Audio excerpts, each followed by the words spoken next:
Now, I want to note, intersectionality often gets presented as if it's only about, for example, women's issues, but that's not the case. It's also often presented as if it's only about the issues of the disadvantaged. That's not the case. It's a question about how one may have certain privileges or disadvantages, regardless of gender, regardless of class, etc. So I want to note two very different cases from the Bible that we could consider through what we might call an intersectional lens. So I want to consider Mary, the mother of Jesus, and the Apostle Paul. So think about Mary. She's a woman in a male-dominated society. She's young. She's Jewish. She's not only Jewish, she's a Jew who's under Roman colonization. She's coming from a backwater town. She's pregnant out of wedlock. She has to flee to go to Egypt, so she becomes a refugee. And it seems her family background is of the lower class.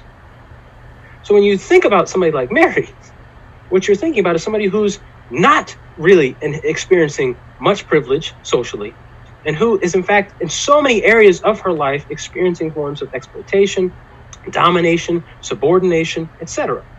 And these things come out even in, for example, what she has to do when there's a census, and again when she and Joseph and Jesus have to flee to go to Egypt because of Herod's persecution. Those are the sorts of things that come because of her status, not only as a woman, but as a woman that's colonized under Roman Empire. Now let's look at the Apostle Paul. Paul is male in a male-dominated society. He is from a prominent Jewish tribe. Notice we actually don't ever learn what Jewish group Mary's from. We hear that Joseph is of the house of David, but we don't hear the same thing about Mary, whereas Paul's like, look, I'm from the tribe of Benjamin, and I'm a Pharisee, so I've been holding it down. He's highly educated. Some are going to say he has the equivalent of 2 PhDs today, so highly educated, which suggests he's probably from upper middle class.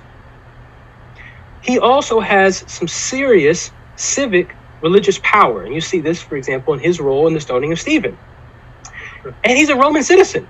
And at times he uses the privileges that come with being a Roman citizen and say, you know what, I'm taking this all the way to the tippity top. You can't just put me in prison. Take me to the Roman Empire. Take me to the emperor. I mean, this is the sort of thing he can do. That's not the kind of relationship that Mary has with Rome and the empire. So even though, for example, Paul gets persecuted, no doubt about it. He gets stoned, no doubt about it. He gets imprisoned, no doubt about it. There are certain privileges he has because he's a Roman citizen that those who aren't Roman citizens can't have. And there were certain experiences and privileges that he had because of his class and because of his tribe that enabled him to frankly, be the sort of person that could write the Pauline epistles. And again, those just aren't the kinds of advantages that Mary has.